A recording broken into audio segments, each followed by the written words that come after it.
Mihaw! Bueno, nagbukas na din ang hardop dito sa Taichung. Simulan na natin ang pag-ukay-ukay. Kasama ko sa kotong gali, si Maricar, at si Marimar. Yan na nga guys, after namin 2 hours ng pagpila dyan sa hard off, nakapasok na rin kami sa wakas. Kaya naman, simulan na natin ang pag-ukay-ukay.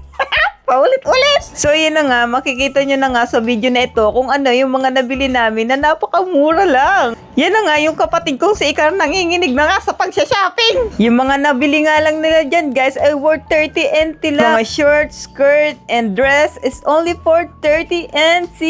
Magtsatsaga ka nga lang dyan sa pagpili guys dahil meron niyang iba na iba-iba talaga ang presyo guys. Meron tigwa 100, 300, 400. Depende sa mga brand niya guys. Pero dito ako mas natuwa kasi nga itong mga pang kids shoes na to ay just only 30 NT lang guys. Yung original price niyan is nasa 890 NT. Yung iba nga dyan ay halos brand new pa. 50 NT lang. Binili ko yan para sa ex-boyfriend ko. Ano, Adidas Adidas Beep 150 na bata. Bago pa ito lahat? Oo na. Nabili ko. Crocs. Tipay lang yan.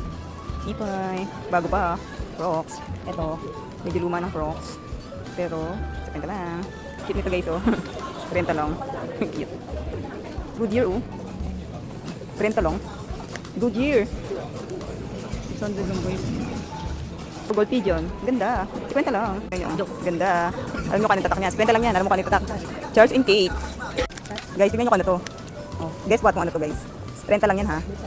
30 lang yan. Pero ano yan? Ano yan? Versace on the floor.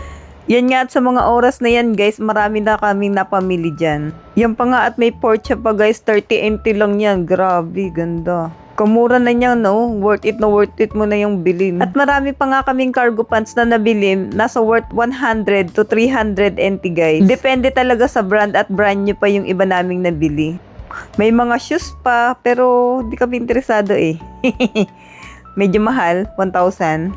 Pero dito pa ako mas natuwa, tingnan nyo to. Yung per pack niyan is only 50 NT lang po. Kung ano-anong bag ang laman niyan, guys. Dumating na pala ang kasama naming si Mika at ang sabi niya, ganito sabi niya, Uuwi na ako, ang dami pila. may part-time pa daw siya eh. Yan nga at habang nag-aantay ako, minakita ko ditong bastos, tas si Sinchan. Ano ba yan? Sinchan, kita na elephant mo.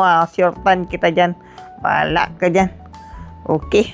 So, yun na nga, tapos na kaming mamili at pipila na kami sa cashier. Sobrang haba ng pila. At yung dalawang basket pala na yan, guys, ay nagkakahalaga lang ng 840. O, diba? Ang dami. Tapos yung kasama namin si Marimar dahil may pasok pa ng gabi yung si Mean. Kami na lang ang magbabayad para sa kanya para makapasok pa siya dahil ang pila grabe snake na snake guys. Pero ngayon lang yan kaya everyday wala na talagang pila siya. Kasi nung pumunta ulit kami ni ex-boyfriend ko dyan talagang wala ng pila. Pero pag nga pala naka-worth 1,000 ka sa pamimili dyan sa hard off, magkakaroon ka ng free hard off Sako bag. Yun lang. See you to my next vlog! Money Adventures!